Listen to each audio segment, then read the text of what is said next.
വിഭാഗങ്ങളുടെ പിന്നോക്കാവസ്ഥ പഠിക്കുവാൻ സർക്കാർ നിയോഗിച്ച justice JB Koshy commission report എവിടെ? റിപ്പോർട്ടിന്മേൽ അടയിരിക്കുവാൻ തുടങ്ങിയിട്ട് വർഷം 2 കഴിഞ്ഞു. റിപ്പോർട്ട് പുറത്തുവിടുവാൻ മറ്റ് തടസ്സങ്ങളില്ലെന്നിരിക്കെ പുറത്തുവിടാതിരിക്കുന്നത് ആരെ പ്രീണിപ്പിക്കാൻ? നാടും നഗരവും ഇളക്കി നിലമ്പൂർ ഇലക്ഷൻ പൊടിപൊടിക്കുമ്പോൾ ക്രിസ്ത്യാനികളുടെ ആവശ്യം നിങ്ങൾ പരിഗണിച്ചു. വ്യൂ പോയിന്റ് ചർച്ച ചെയ്യുന്നു. പൂട്ടിയിട്ട ജീവിതങ്ങളിൽ വെളിച്ചം വീശുമോ? 14 ജില്ലകളിലും സിറ്റിംഗ് നടത്തി 2 വർഷം മുൻപ് 500 ശുപാർശകളോടെ സർക്കാരിന് മുന്നിൽ വെച്ച റിപ്പോർട്ട് ഇപ്പോഴും വെളിച്ചം കണ്ടിട്ടില്ല. ക്രിസ്ത്യൻ ന്യൂനപക്ഷങ്ങളുടെ വിദ്യാഭ്യാസ, സാമ്പത്തിക പിന്നോക്കാവസ്ഥ, ക്ഷേമം എന്നിവ സംബന്ധിച്ച പ്രശ്നങ്ങൾ പഠിക്കുവാനായി നിയോഗിച്ച ജസ്റ്റിസ് JB കോശി കമ്മീഷന് മുമ്പാകെ 4,87,000-ലധികം പരാതികളാണ് ലഭിച്ചത്. കൂടുതലും സർക്കാർ നിയമനങ്ങളിൽ ക്രിസ്ത്യൻ യുവതീയുവാക്കൾക്ക് പ്രത്യേക പ്രാതിനിധ്യം ലഭിക്കാത്തതിനെക്കുറിച്ച്. സ്കോളർഷിപ്പ് ആനുകൂല്യങ്ങളിൽ നിന്നുകൂടി ക്രിസ്ത്യൻ കുട്ടികളെ അവഗണിച്ചപ്പോൾ ക്രിസ്ത്യൻ ന്യൂനപക്ഷങ്ങളെ പൂർണ്ണമായും തഴയുക പൊതു സ്വഭാവമായി മാറി. ക്രൈസ്തവരുടെ കൂട്ടായ ആവശ്യങ്ങളിൽ ഭരണപ്രതിപക്ഷങ്ങളുടെ നിഷ്ക്രിയത്വം വർഷങ്ങളായി കൂടി വരുന്നു എന്നല്ലാതെ കുറയുന്നില്ല. റബ്ബർ, നെല്ല്, നാളികേരം ഉൾപ്പെടെ കാർഷിക ഉൽപ്പന്നങ്ങൾക്ക് വിലസ്ഥിരത ഉറപ്പാക്കണമെന്നും റബ്ബർ ടാപ്പിംഗ് തൊഴിലുറപ്പ് പദ്ധതിയിൽ ഉൾപ്പെടുത്തണമെന്നും ദുഃഖറാനയ്ക്ക് പൊതു അവധി വേണമെന്നും ആവശ്യപ്പെട്ടിട്ടും എവിടെ? പാർലമെന്റിൽ വഖഫ് നിയമ ഭേദഗതിക്കെതിരെ വോട്ട് ചെയ്യണമെന്ന് KCBCയും CBCIയും ആവശ്യപ്പെട്ടിട്ടും തിരിഞ്ഞു നോക്കിയില്ല. ജബൽപൂരിൽ ക്രൈസ്തവർ ആക്രമിക്കപ്പെട്ടപ്പോൾ രോക്ഷം കൊണ്ടവർ തൊമ്മൻകുത്തിൽ കുരിശു പിഴുതെറിഞ്ഞപ്പോൾ മൗനത്തിലാണ്ടു. കണ്ടുനിന്നവർക്കിതൊരു പൊറാട്ട് നാടകം പോലെ തോന്നിയെങ്കിൽ അതിശയിക്കാനില്ല. ദൂരെയിരുന്ന് പ്രതിപക്ഷങ്ങളെ കുറ്റം പറയുന്ന സർക്കാരിന് നട്ടെല്ല് നിവർത്തി വനം വകുപ്പിന്റെ അഴിമതിക്കെതിരെ നടപടിയെടുക്കുവാൻ എന്തുകൊണ്ട് കഴിഞ്ഞില്ല? തുടർ നടപടികൾക്കായി ന്യൂനപക്ഷക്ഷേമ വകുപ്പിന് മുന്നിൽ കാത്തുകുത്തിക്കിടക്കുന്ന റിപ്പോർട്ടുകൾ ഇപ്പോൾ പൊടിപിടിച്ചു കാണും. ബഹുമാന്യനായ മുഖ്യമന്ത്രിയുടെ വാക്കുകളിൽ വിശ്വസിച്ചുകൊണ്ട് ഈ നാളുകളൊക്കെയും കഴിഞ്ഞ 232 ദിവസം തീവ്രമാക്കാതെ, ചുറ്റുപാടുകളിലേക്ക് സംസ്ഥാനമാകെ വ്യാപിപ്പിക്കാതെ, യാതൊരു വിധത്തിലുള്ള വെല്ലുവിളികളും അസ്വസ്ഥതകളും അന്തഃഛിദ്രങ്ങളും സൃഷ്ടിക്കാതെ പ്രാർത്ഥനയുടെ ചൈതന്യത്തിൽ, അഹിംസയുടെ അരോപിയിൽ ഒരു മാതൃകാപരമായ സമരം നടത്തി. വലിയ പ്രതീക്ഷയോടെ നമ്മൾ കാത്തിരുന്നു. ഇനി പറഞ്ഞ വാക്ക് പാലിക്കേണ്ടത് കേരളത്തിന്റെ ബഹുമാനിയായ മുഖ്യമന്ത്രിയാണ്, നമ്മൾ തിരഞ്ഞെടുത്ത സർക്കാരാണ്. കേന്ദ്ര ഗവൺമെന്റും കേരള ഗവൺമെന്റും ഈ കാര്യത്തിൽ സത്വരമായി ഇടപെടേണ്ടതുണ്ട്. നമ്മൾ ഇന്ന് ഈ ഐക്യദാർഢ്യ സദസ്സ് നടത്തുന്നത് 2023 മെയ് മാസം 17-ാം തീയതി കേരളത്തിന്റെ സമൂഹം ഒത്തിരിയേറെ പ്രതീക്ഷയോടെ കാത്തിരുന്ന മറ്റൊരു കമ്മീഷന്റെ റിപ്പോർട്ട് കേരള സർക്കാരിന്റെ മുന്നിൽ വെച്ചു. 2023 മെയ് മാസം 17-ാം തീയതി justice JB Koshy commission report. ഇന്നിതാ 2 വർഷവും 17 ദിവസവും പൂർത്തിയാകുന്നു. ആ കമ്മീഷൻ റിപ്പോർട്ട് സമർപ്പിച്ചിട്ട് 2 വർഷവും 17 ദിവസവും പൂർത്തിയായിട്ട് നിർഭാഗ്യവശാൽ ആ കമ്മീഷൻ റിപ്പോർട്ട് വെളിച്ചം കണ്ടിട്ടില്ല. JB കോശി കമ്മീഷൻ റിപ്പോർട്ടിനുണ്ടായ ദുർഗതി 610 കുടുംബങ്ങളുടെ ജീവൻ നിലനിർത്തുവാൻ വേണ്ടിയുള്ള, റവന്യൂ അവകാശങ്ങൾ പുനഃസ്ഥാപിക്കുവാൻ വേണ്ടിയുള്ള ഒരു തലമുറയുടെ നിലനിൽപ്പിന് വേണ്ടി 232 ദിവസം ദീനരോധനം മുടക്കിയിട്ട് ഈ commission report JB Koshy commission റിപ്പോർട്ടിനെ പോലെ വെളിച്ചം കാണാതെ പൂഴ്ത്തിവെക്കരുതെന്ന് കേരളത്തിന്റെ സർക്കാരിനോട് അഭ്യർത്ഥിക്കുവാൻ വേണ്ടിയാണ് പ്രതീക്ഷയോടെ ഈ ഐക്യദാർഢ്യ സദസ്സ് ഇന്നിവിടെ സമ്മേളിച്ചിരിക്കുന്നത്. JB കോശി കമ്മീഷൻ റിപ്പോർട്ട് എവിടെയാണ്? റിപ്പോർട്ടിന്റെ 8-ാം അധ്യായത്തിൽ ക്രൈസ്തവ ന്യൂനപക്ഷങ്ങൾ അനുഭവിക്കുന്ന വിദ്യാഭ്യാസ, സാമൂഹ്യ, സാമ്പത്തിക പിന്നോക്കാവസ്ഥ മറികടക്കുന്നതിനും ക്ഷേമം ഉറപ്പുവരുത്തുന്നതിനുമായി സർക്കാർ തലത്തിൽ നടപടികൾ സ്വീകരിക്കുവാനായി 284 ശുപാർശകളാണ് കമ്മീഷൻ നൽകിയിട്ടുള്ളത്. വെളിച്ചം കാണാതെ കിടക്കുന്ന റിപ്പോർട്ടിൽ തുടർ നടപടികൾ ആവശ്യപ്പെട്ട് നിയമസഭയിൽ T. സിദ്ദിഖ് MLA ആണ് ഇക്കാര്യം അവതരിപ്പിച്ചത്. സർ, വളരെ പ്രധാനപ്പെട്ട ഒരു വിഷയമാണ് സർ. അങ്ങ് ചെറിയൊരു സമയം അനുവദിക്കണമെന്ന്. ഇല്ല, അനുവദിക്കാൻ പറ്റില്ല എന്ന് വളരെ ക്ലിയർ ആയി പറഞ്ഞു. പിന്നെ അതിന്റെ മുകളിൽ ചോദ്യം ചെയ്യേണ്ട കാര്യമില്ല. സർ, 5/11/2020 214/2020 സർക്കാർ ഉത്തരവനുസരിച്ച് രൂപീകൃതമായ ക്രിസ്ത്യൻ ന്യൂനപക്ഷങ്ങളുടെ വിദ്യാഭ്യാസ, സാമൂഹ്യ, സാമ്പത്തിക പിന്നോക്കാവസ്ഥയും ക്ഷേമം എന്നിവ സംബന്ധിച്ച് പഠിച്ച റിപ്പോർട്ട് നൽകാൻ നിയോഗിക്കപ്പെട്ട ജസ്റ്റിസ് JB കോശി കമ്മീഷൻ രൂപീകൃതമാവുകയും അവർ പഠനം നടത്തുകയും അവർ റിപ്പോർട്ട് തയ്യാറാക്കുകയും അതെല്ലാം സർക്കാരിന് നൽകുകയും ചെയ്തു സാർ. സാർ 9/2/2021 ജിയോ 32/2021 ഉത്തരവനുസരിച്ച് കമ്മീഷന്റെ പരിഗണനാ വിഷയങ്ങൾ തീരുമാനിച്ചു സാർ. സാർ അതെല്ലാം കഴിഞ്ഞ് മക്കളുടെ വിദ്യാഭ്യാസം, സാമ്പത്തികാവസ്ഥ, സാമൂഹ്യ പിന്നോക്കാവസ്ഥ, ക്ഷേമ കാര്യങ്ങൾ ഇതെല്ലാം അനലൈസ് ചെയ്യാനുള്ള ടേംസ് ഓഫ് റെഫറൻസ് ഒക്കെ ആക്കി. സാർ ക്രിസ്തുമതത്തിൽപ്പെട്ട മത്സ്യത്തൊഴിലാളികൾ, തീരദേശവാസികൾ, മലയോര കർഷകർ, വനാതിർത്തിയോട് അടുത്ത് താമസിക്കുന്ന കർഷകർ, കുട്ടനാട് മുതലായ സ്ഥലങ്ങളിൽ താമസിക്കുന്ന കർഷകർ, ആദിവാസികൾ, ദളിതർ, ലത്തീൻ ഉൾപ്പെടെയുള്ളതായിരിക്കുന്ന ആളുകൾ, അവരുടെയൊക്കെ ക്ഷേമ പ്രവർത്തനങ്ങൾ തുടങ്ങിയ വിവിധ കാര്യങ്ങളെക്കുറിച്ചൊക്കെ പഠിച്ചു. നിരവധി സിറ്റിംഗുകൾ നടത്തി. സാർ സിറ്റിംഗ് നടത്തി റിപ്പോർട്ട് കൊടുത്തു. ആ റിപ്പോർട്ട് സർക്കാരിന്റെ കയ്യിൽ റിപ്പോർട്ട് നൽകിയത് 2023 മെയ് മാസം 17 സാർ. സാർ 2 വർഷ കാലാവധിയായി സാർ. സാർ ഈ കാര്യങ്ങളെല്ലാം അന്വേഷിച്ച് റിപ്പോർട്ട് നൽകി 2 വർഷ കാലാവധിയായിട്ടും 285 നിർദ്ദേശങ്ങൾ സർക്കാരിന് സമർപ്പിച്ചിട്ടുണ്ട് സാർ. സാർ യഥാർത്ഥത്തിൽ ഈ നിർദ്ദേശങ്ങൾ നടപ്പിലാക്കിയാൽ ക്രിസ്ത്യൻ ന്യൂനപക്ഷം ഇന്ന് അനുഭവിക്കുന്ന വിദ്യാഭ്യാസ, സാമൂഹ്യ, സാമ്പത്തിക പിന്നോക്കാവസ്ഥ മറികടക്കാനും അവരുടെ ക്ഷേമം ഉറപ്പുവരുത്താനും സാധിക്കും സാർ. സാർ കമ്മീഷൻ റിപ്പോർട്ടിലെ ശുപാർശകൾ പരിശോധിച്ച് നടപ്പിലാക്കുന്നതിന് ചീഫ് സെക്രട്ടറി അധ്യക്ഷനായും അങ്ങയുടെ ഡിപ്പാർട്ട്മെന്റിലെ സെക്രട്ടറിയും പൊതുഭരണ സെക്രട്ടറിയും അംഗങ്ങളായും 2/3/24 കമ്മിറ്റി സർക്കാർ രൂപീകരിച്ചു സാർ. സാർ യഥാർത്ഥത്തിൽ ഇതുവരെ ഈ കാര്യങ്ങളൊന്നും നടപ്പിലാക്കിയില്ല. സാർ അവസാനിപ്പിക്കുക sir. Sir action taken report വെച്ചിട്ടില്ല, സഭയുടെ മുമ്പിൽ റിപ്പോർട്ട് വെച്ചിട്ടില്ല, ഒന്നുമായിട്ടില്ല സാർ. സാർ നമ്മുടെ സാമൂഹ്യ നിർമ്മിതിയുടെ ഏറ്റവും പ്രധാന സ്തംഭങ്ങളിലൊന്ന് ക്രിസ്ത്യൻ കമ്മ്യൂണിറ്റി സഹോദരന്മാരും സഹോദരിമാരുമാണ് സാർ. അവർ നമ്മുടെ സമൂഹത്തിന് നൽകിയതായ വലിയ പിന്തുണയും സംഭാവനയും കാലാതീതവും വളരെ പ്രധാനവുമാണ് സാർ. ഭക്ഷ്യക്ഷാമകാലത്ത് ഗ്രോമോർ ഫുഡ് അടക്കമുള്ളതായ നടപടികൾക്ക് നേതൃത്വം കൊടുത്ത ഒരു കമ്മ്യൂണിറ്റി സാർ. വന്യമൃഗങ്ങളോടും പെരുമ്പാമ്പിനോടും കാട്ടുപോത്തിനോടും മുഴുവൻ നേരിട്ട്, മലമ്പനിയും കോളറയടക്കമുള്ള ഗുരുതരമായ ആരോഗ്യ വിപത്തിനെ നേരിട്ട് പടപൊരുതിയാണ് സാർ അവർ പ്രകൃതിയുടെ എക്കോസിസ്റ്റത്തെ സംരക്ഷിച്ച് കാർഷിക മേഖല സാർ വളർത്തിയെടുത്തത്. സാർ പള്ളിയോടൊപ്പം പള്ളിക്കൂടം എന്നുള്ള വിശുദ്ധ ചാവറച്ചന്റെ ദാർശനികത ഏറ്റെടുത്താണ് സാർ സ്കൂൾ കോളേജ് വിദ്യാഭ്യാസ മേഖല അവർ കേരളത്തിന് നൽകിയ ഏറ്റവും വലിയ അതിരുകളില്ലാത്ത സാർ അവസാനിപ്പിച്ചു സാർ. അതിരുകളില്ലാത്തതായ സംഭാവനയെ നമുക്കാർക്കും മറക്കാൻ കഴിയില്ല സാർ. അവർ പള്ളിക്കൂടം മാത്രമല്ല കേന്ദ്രങ്ങളടക്കം നടപ്പിലാക്കി മുന്നോട്ട് പോയ ഒരു കമ്മ്യൂണിറ്റിയാണ് സാർ. ആ കമ്മ്യൂണിറ്റിയുടെ വൈവിധ്യമുള്ള പ്രശ്നങ്ങളെ പരിഹരിക്കാൻ ജസ്റ്റിസ് JB കോശി കമ്മീഷൻ എന്ന് നിങ്ങൾ നടപ്പിലാക്കും. സഭയിൽ നിന്ന് അതിന്റെ ആക്ഷൻ ടേക്കൺ റിപ്പോർട്ട് വെക്കും. 285 നടപടികൾ ശുപാർശകൾ നൽകിയത് ഏതെല്ലാം കാര്യത്തിൽ എന്തൊക്കെ നടപടികൾ സ്വീകരിക്കും എന്നുള്ളതിനെ കുറിച്ചുള്ള അടിയന്തരമായ നടപടി ആവശ്യപ്പെട്ടുകൊണ്ട് അവസാനിപ്പിക്കുന്നു സാർ. സബ്മിഷന് മറുപടിയായി മന്ത്രി അബ്ദുറഹിമാൻ നിയമസഭയിൽ മറുപടിയും നൽകി. സംസ്ഥാനത്തെ ക്രിസ്ത്യൻ ന്യൂനപക്ഷ വിദ്യാഭ്യാസ, സാമ്പത്തിക പിന്നോക്കാവസ്ഥ, ക്ഷേമം എന്ന് സംബന്ധിച്ച പ്രശ്നങ്ങൾ പഠിക്കാനായി ഒന്നാം പിണറായി സർക്കാരിന്റെ കാലത്ത് 5/11/2020 സർക്കാർ ഉത്തരവ് MS 214/2020 ആഭ്യന്തര നമ്പർ ഉത്തരവ് പ്രകാരം രൂപീകൃതമായ retired justice JB Koshy commission പഠനം പൂർത്തിയാക്കി ബഹുമാനപ്പെട്ട മുഖ്യമന്ത്രിക്ക് സമർപ്പിച്ച പഠന റിപ്പോർട്ടിലെ നിർദ്ദേശങ്ങൾ പരിശോധിച്ച് തുടർ നടപടികൾ സ്വീകരിക്കുന്നതിനായി പ്രസ്തുത റിപ്പോർട്ട് ആഭ്യന്തര വകുപ്പിൽ നിന്നും ന്യൂനപക്ഷ വകുപ്പിലേക്ക് കൈമാറുകയുണ്ടായി.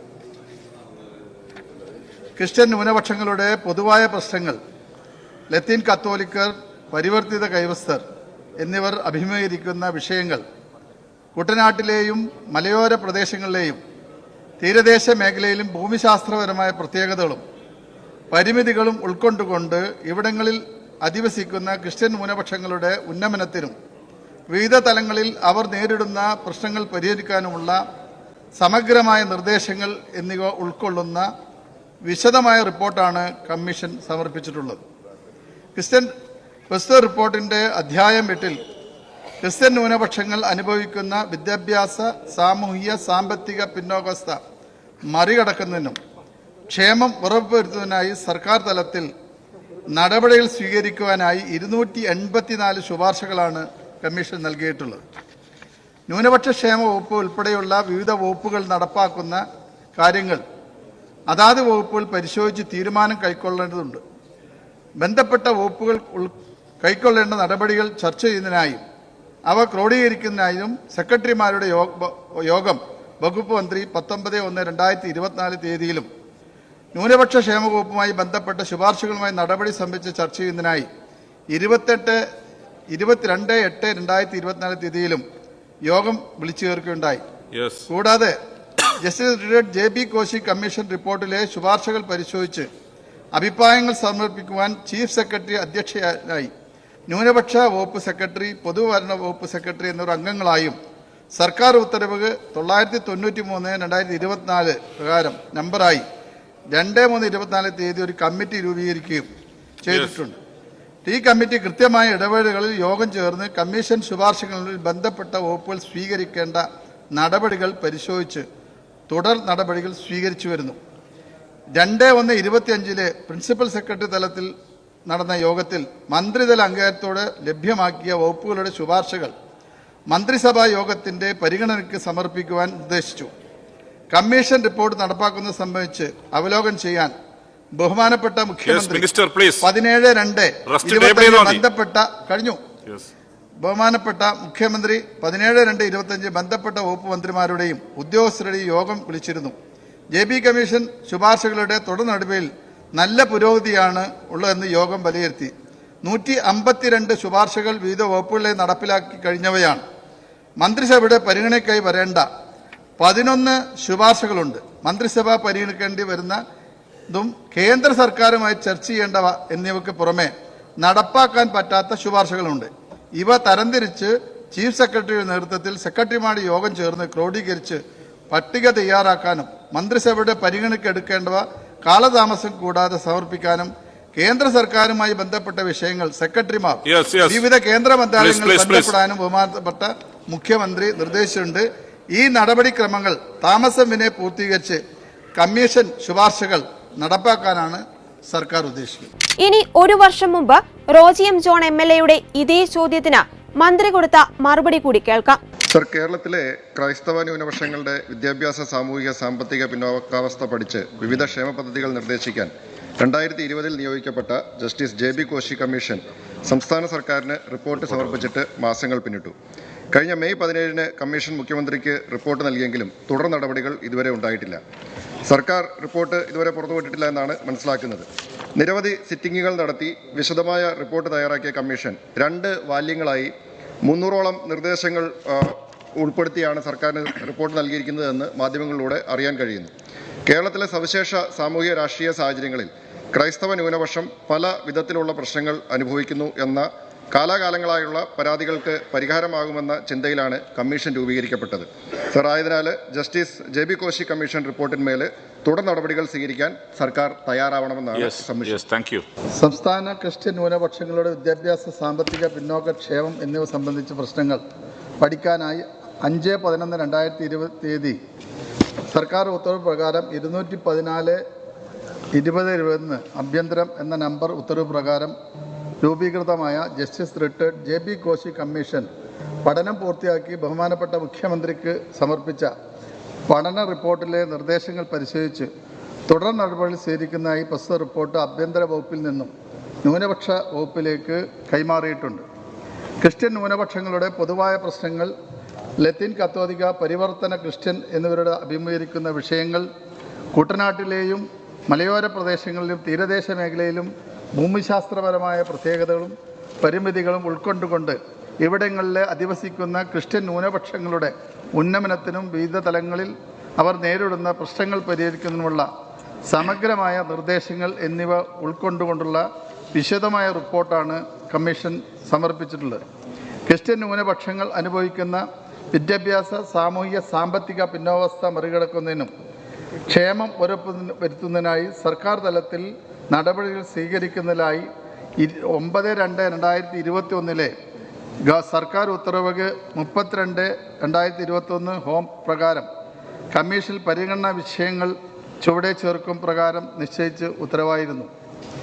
ന്യൂനപക്ഷം എന്ന നിലയിൽ വിദ്യാഭ്യാസ സംബന്ധമായ വിഷയങ്ങളിൽ ക്രിസ്ത്യൻ ന്യൂനപക്ഷങ്ങൾ നേരിടുകയോ അനുഭവിക്കുകയോ ചെയ്യുന്ന പ്രശ്നങ്ങൾ ഏതൊക്കെ, മറ്റു ന്യൂനപക്ഷങ്ങൾക്ക് ലഭിക്കുന്നതോ സർക്കാർ നൽകുന്നതോ ആയ സഹായങ്ങളും ആനുകൂല്യങ്ങളും താരതമ്യപ്പെടുത്തുമ്പോൾ ക്രിസ്ത്യൻ ന്യൂനപക്ഷങ്ങൾക്ക് അവയെല്ലാം ന്യായമായ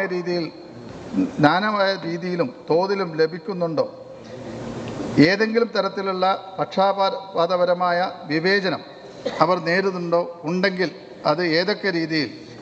അത് എങ്ങനെ പരിഹരിക്കാം? 3. വിദ്യാഭ്യാസ മേഖലയിൽ ക്രിസ്ത്യൻ ന്യൂനപക്ഷങ്ങൾ അനുഭവിക്കുന്ന പ്രശ്നങ്ങൾ എന്തെല്ലാം? ഉന്നത വിദ്യാഭ്യാസ മേഖലയിൽ അവർക്ക് അർഹമായ പ്രാതിനിധ്യം ലഭിക്കുന്നുണ്ടോ? അവ എങ്ങനെ പരിഹരിക്കാൻ? ബി. ക്രിസ്ത്യൻ ന്യൂനപക്ഷങ്ങളിൽ സാമ്പത്തികമായ പിന്നോക്കാവസ്ഥ നേരിടുന്നുണ്ടോ? അവർ ഏതൊക്കെ വിഭാഗങ്ങളിൽപ്പെടുന്നവരാണ്?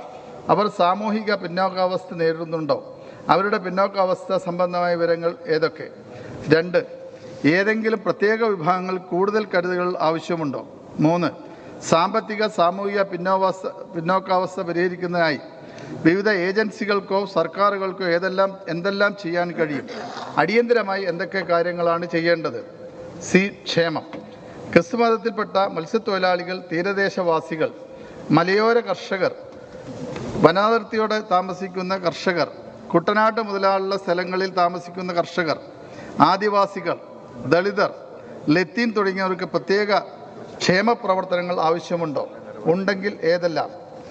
2. ദളിത് വിഭാഗങ്ങളിൽ നിന്നും പിന്നോക്ക വിഭാഗങ്ങളിൽ നിന്നും ക്രിസ്ത്യാനികൾ ആയവരുടെ അവസ്ഥ എന്താണ്? അവരുടെ ക്ഷേമത്തിനായി എന്തെല്ലാം പ്രവർത്തനങ്ങൾ ചെയ്യുവാൻ സാധിക്കും? 3. ക്രിസ്ത്യൻ ന്യൂനപക്ഷങ്ങൾക്ക് സർക്കാർ പൊതുമേഖലാ ഉദ്യോഗങ്ങളിൽ ജനസംഖ്യാധികം ആനുപാതികമായ പ്രാതിനിധ്യം ഉണ്ടോ? ഇല്ലെങ്കിൽ അർഹമായ പ്രാതിനിധ്യം ഉറപ്പുവരുത്താൻ സ്വീകരിക്കേണ്ട നടപടികൾ എന്തെല്ലാം? ഏതെല്ലാം മേഖലയിൽ ഏതെല്ലാം രീതികളിൽ ക്രിസ്ത്യൻ ന്യൂനപക്ഷങ്ങൾക്ക് സർക്കാരിൽ നിന്നും ക്ഷേമ സംബന്ധമായ സഹായം അർഹിക്കുന്നു? പ്രസ്തുത റിപ്പോർട്ടിന്റെ അധ്യായം 8 അനുഭവിക്കുന്ന വിദ്യാഭ്യാസ സാമൂഹിക സാമ്പത്തിക പിന്നോക്കാവസ്ഥ മറികടക്കുന്നതിനും ക്ഷേമം ഉറപ്പുവരുത്തുന്നതിനും വേണ്ടി സർക്കാർ തലത്തിൽ നടപടി സ്വീകരിക്കുന്നതിനായി 285 ശുപാർശകളാണ് കമ്മീഷൻ നൽകിയിട്ടുള്ളത്. ന്യൂനപക്ഷ ക്ഷേമം ഉൾപ്പെടെ വിവിധ വകുപ്പുകൾ പരിശോധിച്ച് നടപടി സ്വീകരിക്കേണ്ട ശുപാർശകളാണ്. അവ ആയത് സർക്കാർ പരിശോധിച്ചു വരും. എഴുതി പഠിപ്പിച്ചതുപോലെ ഉത്തരം കിട്ടാത്ത കുറേ ചോദ്യങ്ങൾ മന്ത്രിയുടെ കയ്യിലും ഉണ്ടായിരുന്നു. നിർദ്ദേശങ്ങൾ പരിശോധിച്ച് തുടർ നടപടികൾ സ്വീകരിക്കുന്നതിനായി റിപ്പോർട്ട് ആഭ്യന്തര വകുപ്പിൽ നിന്നും ന്യൂനപക്ഷ ക്ഷേമ വകുപ്പിന് ലഭിച്ചിട്ടുണ്ടെന്നാണ് മന്ത്രി പറഞ്ഞുകൊണ്ടേയിരിക്കുന്നത്. ശുപാർശകളിൽ വിവിധ വകുപ്പുകൾ സ്വീകരിക്കേണ്ട നടപടികൾ പരിശോധിക്കുവാൻ ചീഫ് സെക്രട്ടറി അധ്യക്ഷനായും പൊതുഭരണ ന്യൂനപക്ഷ വകുപ്പ് സെക്രട്ടറിമാർ അംഗങ്ങളായുമുള്ള സമിതിയുണ്ട്. സ്വീകരിക്കേണ്ട നടപടികൾ ക്രോഡീകരിച്ച് സമിതി മന്ത്രിസഭയുടെ പരിഗണനയ്ക്ക് സമർപ്പിക്കുമെന്നാണ് മന്ത്രി അബ്ദുറഹിമാൻ മറുപടി നൽകിയത്. എന്നിട്ട് എന്തുകൊണ്ട് നടപടി സ്വീകരിക്കുന്നില്ല? ക്രൈസ്തവ ന്യൂനപക്ഷങ്ങളുടെ പൊതുവായ പ്രശ്നങ്ങളും ലത്തീൻ കത്തോലിക്കർ, പരിവർത്തിത ക്രൈസ്തവർ എന്നിവർ അഭിമുഖീകരിക്കുന്ന പ്രശ്നങ്ങളും റിപ്പോർട്ടിൽ വ്യക്തമാക്കിയിട്ടും JB കോശി കമ്മീഷൻ പൂട്ടിവെച്ചിരിക്കുന്നത് എന്തുകൊണ്ട്? കുട്ടനാട്ടിലെയും മലയോര പ്രദേശങ്ങളിലെയും തീരദേശ മേഖലകളിലെയും ക്രൈസ്തവ ന്യൂനപക്ഷങ്ങളുടെ പരിമിതികളും പ്രശ്നപരിഹാര നിർദ്ദേശങ്ങളും കമ്മീഷന്റെ റിപ്പോർട്ടിൽ ഉൾപ്പെടുത്തിയിട്ടുണ്ട്. എന്നിട്ടും അനക്കം തട്ടാത്ത പാറ പോലെ ചുവപ്പുനാടയിൽ കുരുങ്ങിക്കിടക്കുകയാണ് JB കോശി കമ്മീഷൻ റിപ്പോർട്ട്. ഇന്ത്യയുടെ ചരിത്രത്തിൽ ഇതുവരെ ലഭിച്ചിട്ടില്ലാത്തത്ര പരാതികളാണ് JB കോശി കമ്മീഷന് ലഭിച്ചത്. എന്നിട്ടും സർക്കാർ ഈ വിഷയത്തിൽ മൗനം പാലിക്കുകയാണ്. ഇവ വിലയിരുത്തിയാൽ ന്യൂനപക്ഷ മന്ത്രി ചില പ്രത്യേക പക്ഷങ്ങളുടെ മാത്രം മന്ത്രിയാണോ എന്നും തോന്നിപ്പോകും. ജസ്റ്റിസ് JB കോശിയുടെ നേതൃത്വത്തിൽ കമ്മീഷൻ അംഗങ്ങളായ മുൻ DGP ജേക്കബ് പുന്നൂസ്, റിട്ടയർഡ് ജില്ലാ ജഡ്ജിയായ CV ഫ്രാൻസിസ് 2023 മെയ് 17 സമർപ്പിച്ച റിപ്പോർട്ട് സർക്കാർ പൂഴ്ത്തിവെച്ചിരിക്കുന്നത് ആർക്കു വേണ്ടിയാണ്? മുസ്ലിം ജനവിഭാഗങ്ങൾക്ക് വേണ്ടി പാലോളി മുഹമ്മദ് കുട്ടി കമ്മീഷൻ ആവശ്യപ്പെട്ട സച്ചാർ കമ്മിറ്റി റിപ്പോർട്ടിൽ മാസങ്ങൾക്കകം തീർപ്പാക്കിയ സർക്കാരിന് അടുത്ത നിയമസഭാ ഇലക്ഷന് ഇറക്കാൻ വെച്ചിരിക്കുന്ന തുറുപ്പുചീട്ടാണോ ഈ റിപ്പോർട്ട്? ഇതിനുത്തരം പറയേണ്ടത് സർക്കാരാണ്.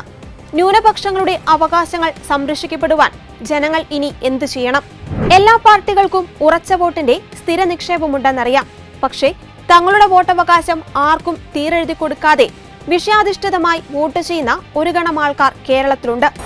റിപ്പോർട്ടുകൾ കാലഹരണപ്പെട്ട് ഉപയോഗശൂന്യമാകുമ്പോൾ പുറത്തെടുക്കാമെന്നാണ് തീരുമാനമെങ്കിൽ ജനാധിപത്യ ശൈലിയിൽ വോട്ട് ചെയ്ത് മാറ്റി ചിന്തിപ്പിക്കുവാൻ നിങ്ങൾ തന്നെ ജനങ്ങൾക്ക് അവസരം കൊടുക്കരുത്.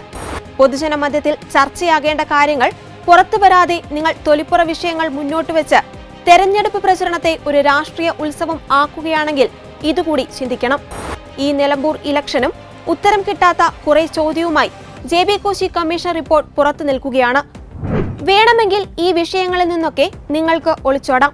പക്ഷേ ഈ വിഷയങ്ങളൊക്കെ നിങ്ങളെ വിടാതെ പിന്തുടരും. മലയാളത്തിൽ ഒരു ചൊല്ലുണ്ട്, എല്ലാവരെയും കുറച്ചുനാൾ വിഡ്ഢികളാക്കാം, കുറച്ചുപേരെ എന്നും വിഡ്ഢികളാക്കാം. പക്ഷേ ന്യൂനപക്ഷം വരുന്ന ക്രിസ്ത്യാനികളെ എന്നും വിഡ്ഢികളാക്കാമെന്ന് കരുതരുത്.